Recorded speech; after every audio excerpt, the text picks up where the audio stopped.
Um, Slightly more scripted version of this kind of video.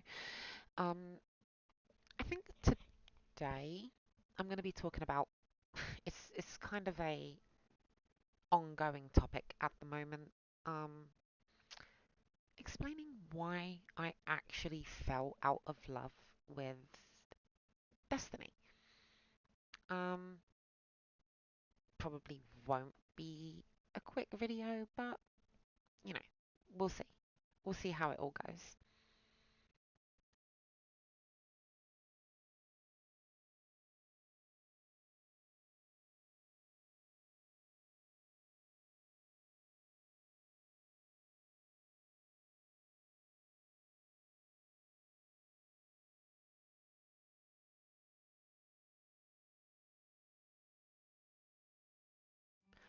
So, I started my Destiny journey back in 2013, 2014. Uh, Basically, whenever Destiny 1 first came out on PlayStation and Xbox. At first, I was a little bit skeptical because, it was Bungie developing it, and I was never the biggest fan of Halo kind of thing.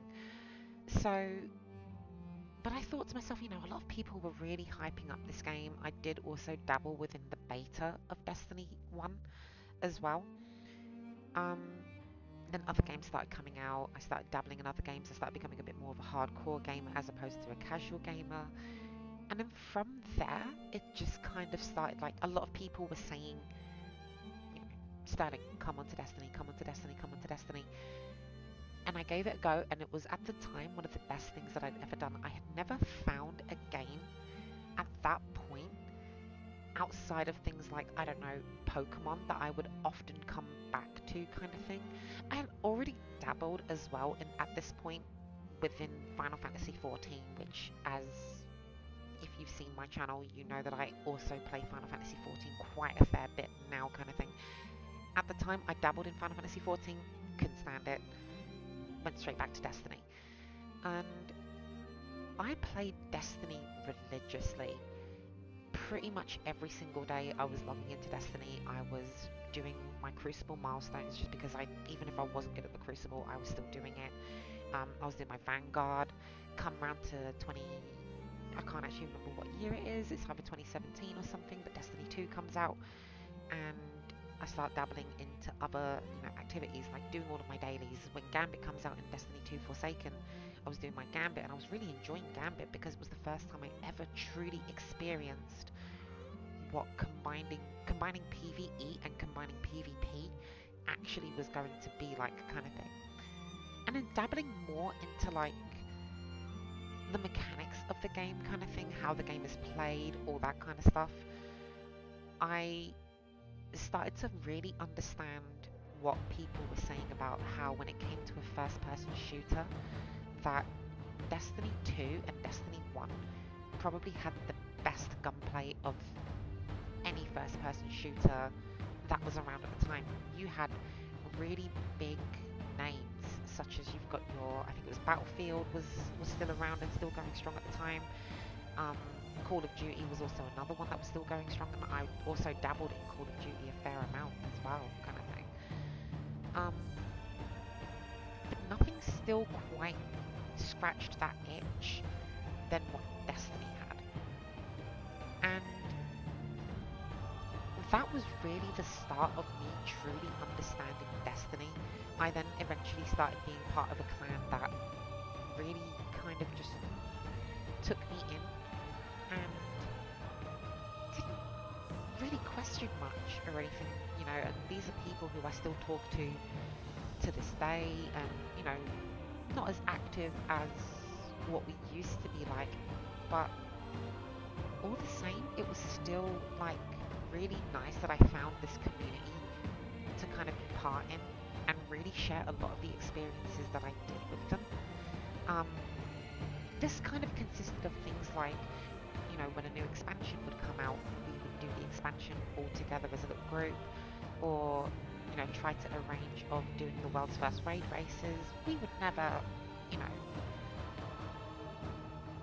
know that we would ever complete a world's first. I don't actually think we ever have done, um, if memory serves correctly, but we've participated in Race to World's First, and you know, that kind of feeling has always stuck with me, kind of thing. I've never really dabbled with it with Final Fantasy XIV, but this isn't a Final Fantasy XIV video, this is a Destiny 2 video. So, you know, trying not to go off topic kind of thing. But the start of my journey in Destiny 2 was just absolutely fantastic. And don't get me wrong, like every other community, every other game, there's ups, there's downs, and Destiny has had a very fair amount of down moments. But that doesn't necessarily mean that it's a terrible game. It is, at its core, still Destiny. It still has some amazing storytelling that actually was the thing that kind of engrossed me into Destiny to the extent that I was for such a long period of time. And it's moments like that that you don't actually ever forget when it comes to finding, in this day and age especially, a game that you can really truly like get invested in. There's a lot of issues that Destiny has had over the years that really kind of like upset the immersion kind of thing, especially when you've gone off to play other games and see how the immersion works with that. For me as a player, for me as a gamer, immersion is probably one of the most important things in any video game. If I can't get immersed into the story, into the characters that are being presented there, then it's a struggle for me to carry on playing, and it's a struggle for me to complete those particular types of games. However, Destiny just it did something at the start of my journey as being not just a gamer, but someone who really wanted to enjoy Destiny, and eventually, without even realizing it, I did. And I got really engrossed into Destiny, playing it religiously, understanding the story, watching lore videos. And that was really the start of my Destiny 2 journey. Not just my Destiny 2 journey, but also my Destiny 1 journey. Looking at the Grimoire cards up until the lore tabs in Destiny 2, it really amplified that immersion that a lot of other games that I had played previously had been missing. And that's kind of partly also what I really want to talk about today in this video. It might seem like a bit of a mess, but hopefully I can kind of like, you know, maybe. It's kind of unscripted, it's kind of scripted. I don't actually, I just have a layout of what I'm actually going to be talking about and the type of things that I want to talk about. I still don't really know how to kind of do these types of videos, but you know, we'll see. We will have to see how this will all, you know, turn out.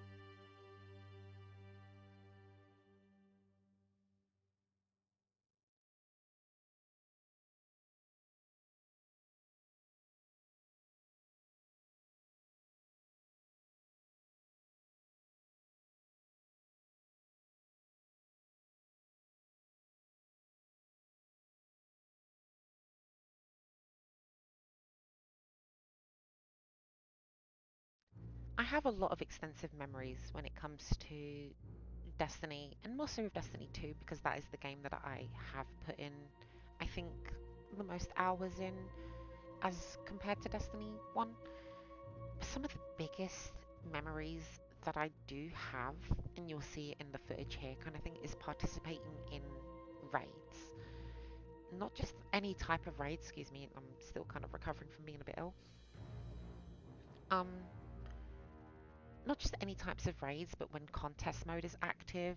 I've never really dabbled into the master difficulties of the raids in Destiny 2, but I did do the higher difficulties in Destiny 1 kind of thing, and that still gave that sense of enjoyment, especially when things like adept weapons were dropping. Um, but adept weapons aside, it was the feeling, and not just the feeling of what the raid itself gave me, but when I actually started raiding with a consistent group. The clan that I am in still to this day, even though it's a little bit more on the quieter side, um, because the player base has dropped off a lot, but that will come in probably a later chapter of this video. The main focus here is the feeling that the raids gave me, and something that is still that kind of feeling to this day. I've played other games where a raid would be present kind of thing, and it is very arena based type deal. But Destiny, again, it's like there's certain raids, like Deepstone Crypt for example, that kind of give you that feeling that you're breaking into a facility while you're moving through. The first encounter is called Crypt Security, and that alone, you're bypassing a security method to get into this facility of this one place that was only ever mentioned in the lore before Beyond Light. Or alternatively, you have other raids like Kingsfall, where you've got this absolute brute of of a god almost, because we killed his son. It's funny, that probably does sound at a game perspective. It's not funny, but it's funny from Destiny's perspective. But he's come all this way to basically exact his revenge. And when Kingsfall was around in both Destiny 1 and Destiny 2, it's such a challenging raid, such a big raid, and to this day it's still a fan favourite of a lot of players, and very akin to Last Wish. But these raids, they gave me this feeling of, especially when the exotic weapon would drop at the end, that you've really achieved your goal when going into the raids. And that's an amazing feeling.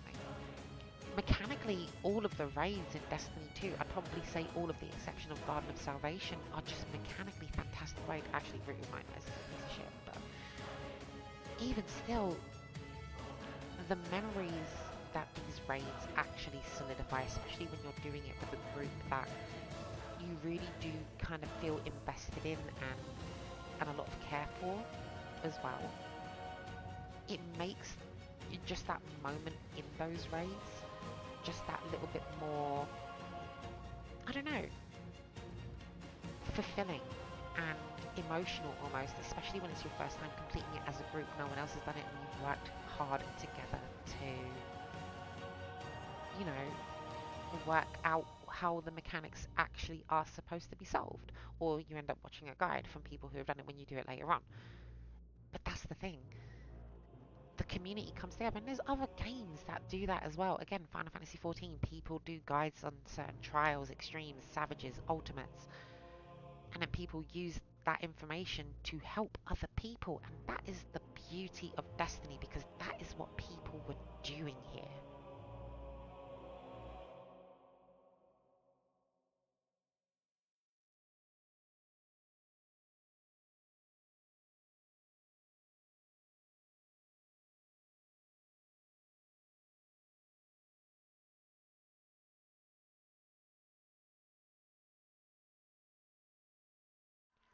Where did it all go downhill?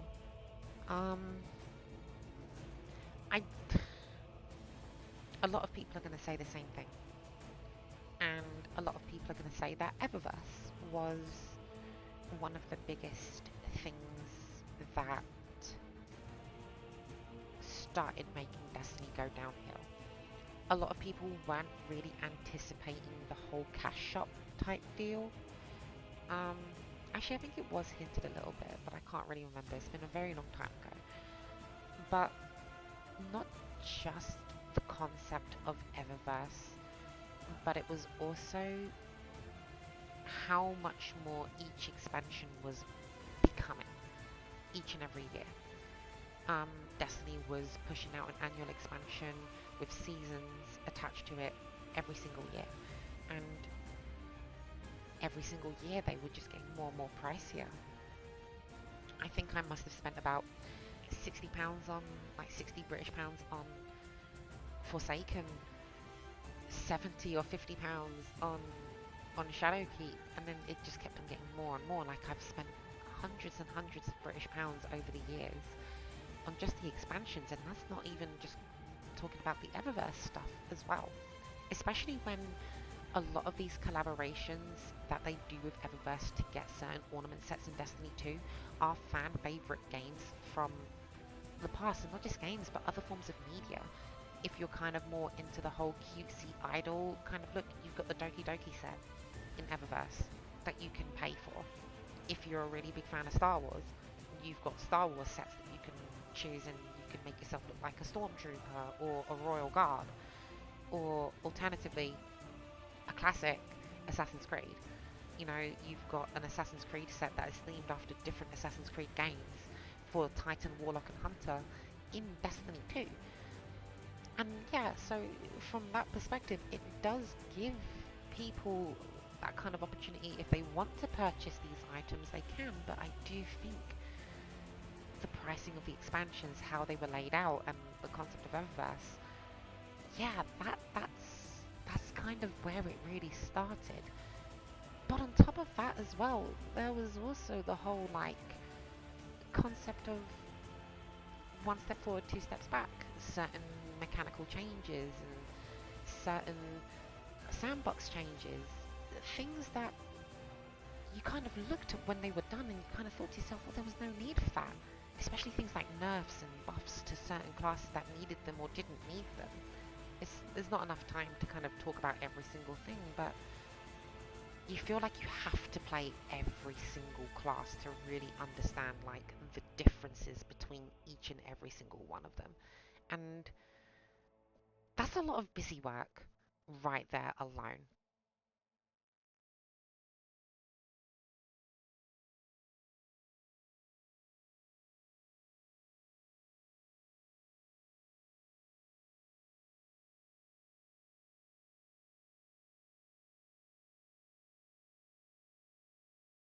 Exclusively just spoke about Eververse as the downhill of Destiny, because Eververse isn't just the sole destroyer of what kind of broke Destiny as a game for me. It was a lot of other things like sandbox changes that didn't necessarily need to be made, or even down to just like the basic story, and also with Gambit as well, how they kind of really made a big deal about Gambit just to kind of forget about it. There was a lot of potential behind that game mode, and after Season of the Drifter, they didn't really do much with it. To be fair, like they kind of made it easier to try and complete matches because Gambit matches were fairly long, but aside from that, there wasn't really a great deal to kind of get invested in, which was unfortunate. But it also came down to parts of the story down at later expansions, and I'd personally say Beyond Light kind of started doing that. The biggest thing to come out of Beyond Light was Stasis, and again, that came out broken. Strand, not as broken as Stasis, but it still came out as a very strong subclass kind of thing. I think Shadowkeep really left a sour taste in people's mouths, which was unfortunate. And I think the drop-off started during lockdown. At the height of COVID, a lot of people were dropping off during Season of the Seraph. That's when I started dropping off. Not Season of the Seraph, it was Season of the Worthy. Um, but it was finalised. Unfortunately, I don't have footage of it anymore, but it was finalised through the use of this community event of watching the Almighty that we've seen from Destiny 2 Vanilla go down and crash like it was just a piece of rubble, and having characters like Rasputin really taking the forefront of the actual storyline. Again, tying in all of this lore that we've only ever read about, absolutely amazing stuff, but things like Lightfall, for example, Shadowkeep, and even as far as something like The Final Shape, unless you're really invested in the lore and want to read the lore tabs type of thing, then yeah, you're gonna have a blast enjoying the story. But from a casual player's perspective who really just wants to enjoy Destiny for what it has to offer, not just its story but everything else kind of thing, it's kind of sad. You don't really know where you have to start. The new light stuff is almost confusing. I've tried to get so many other people into Destiny 2, and they always get stuck at the new light portion because they're kind of sort of sitting there thinking, well, what else is there for me to do? What else does this game have to give me? And honestly, I then have to turn around to these people and say, we have to pay for the expansions. The game is free, but you have to pay for the expansions to really get like the full experience out of it. There's a lot of free to play updates with Destiny, but really the only ones that I can really think of is things like Onslaught and um, when it eventually comes out, Rights of the Nine. And this is the worst part, is that Destiny is so unfriendly to brand new players, which puts a lot of people off from getting into it, which actually also in turn puts off people from expanding the player base more than what it is, or getting a new player base in. It's actually kind of sad when you kind of see it like that kind of thing. And then even after you've paid for all of the expansions, you've still got all of this busy work that you need to do, and you lose out on content because you can't do a lot of the seasonal stuff anymore. And I think that's where the lows are. If Destiny could figure out a way to keep all of this content in the game for players to enjoy, even if it's at a more minuscule level, because of seasonal activities and seasonal events and all that kind of stuff. Just keep the base foundation of the storyline. There's a lot of people that I know that would love to sort of go back to the Black Armory, or doing that one activity that came in Season of the Drifter alongside Gambit Prime. So there's a lot here, and not enough time for me to actually list everything. But it is kind of sad how Destiny just is very unfriendly to completely brand new players, and also kind of screwing over the existing players with nerfs and buffs and sandbox changes, etc., etc.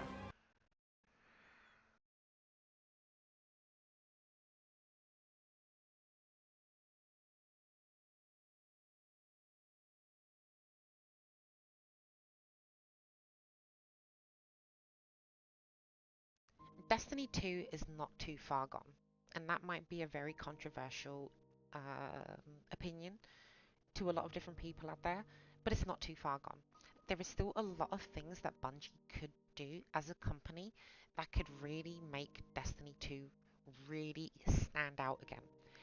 A popular one, which probably will never happen, is things like new playable races. We are, in alliance now with Elixni and Cabal. So, as much as they are quite ugly looking races, there's probably something that people could do. Also, 9 times out of 10 people also just wear their helmets in the tower and social spaces anyway, so it doesn't really matter. Um, so new playable race would also, is up there as one of my things aesthetically. That would be pretty cool. I probably wouldn't swap away from being an awoken or a human, but that's kind of my own personal thoughts there. Another really good thing that people like Bungie could do, and a lot of people have kind of wondered as well, is a completely brand new class to actually have alongside Warlock, Titan, and Hunter. Um, there's a lot of MMOs out there, such as World of Warcraft, Final Fantasy XIV. Every single time they introduce a brand new expansion, they introduce a brand new class, or a set of brand new classes. Now, I know that Destiny's alternative to that is bringing in a brand new subclass to have alongside things like Prismatic, Void, Solar, Arc, Stasis, and Strand. We are still missing a third Darkness subclass, so that is something that a lot of people have been wanting. As much as I haven't dabbled in this current season of Destiny, I know that there's a lot of theories and a lot of ideas that we could potentially get Taken powers, um, because we're working alongside very strongly with Eris Morn, Oryx, who was the Taken King. We're using Taken powers throughout the activities, all that kind of stuff. So a Taken subclass would be, I think, a perfect fit for a new Darkness type subclass. Alternatively, be brave. There was a time where Bungie were not afraid to experiment, and one of my biggest things, and I believe other YouTubers out there such as Astacross had mentioned it, the Black Armory introduced a set of weapons that were insane. Anarchy was one of the best DPS weapons. Izanagi's Burden, still one of the best DPS weapons out there despite nerfs and whatnot. And even down to legendaries, Hammerhead still goes really, really strong. You've got Jotun, an amazing fusion rifle, Lumonarch, amazing bow and arrow. There's all these things that Bungie could potentially do to make a massive comeback, but they're not listening to us. And that's the sad part, because this is a company that, always says that they have our best interests at heart, but I kind of feel like sometimes with Bungie, it's always one step forward, two steps back. There is so many things that Destiny could do to make a comeback. So many things. So many things that I don't have the time to mention all of them. But I do believe that if Bungie listened to their players more, or alternatively, Destiny 3. It's not too late, Bungie. It's not too late to bring out a third game. It's not.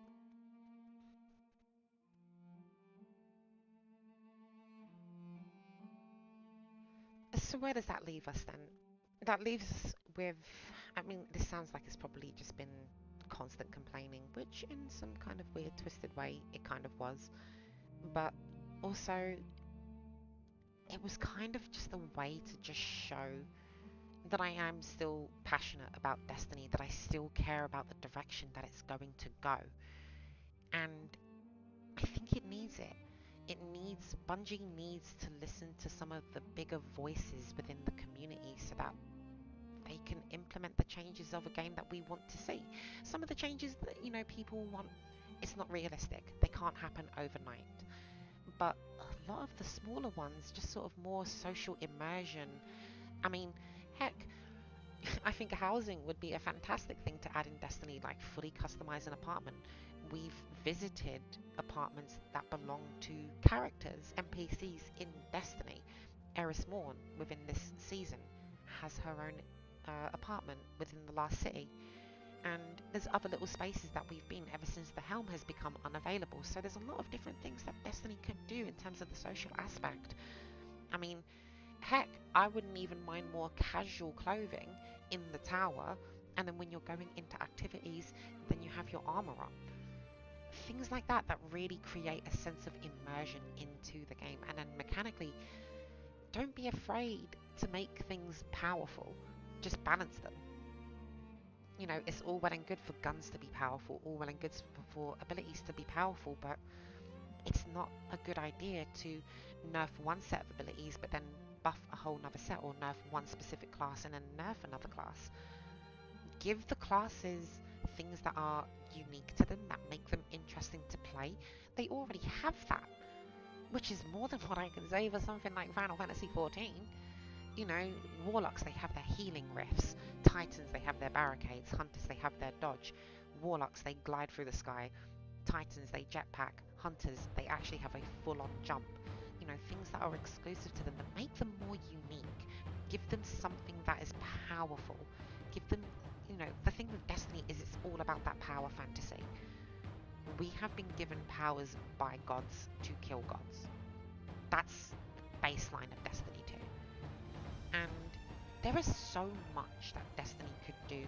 Maybe tone down the Eververse stuff a little bit, or just one set every expansion for people to buy, not a whole abundance of things for people to get cosmetically. I know that things like Eververse is optional. You don't have to buy silver to get it because it's all cosmetics. But even down to how the expansions are, I'm hoping that Frontiers is going to change everything.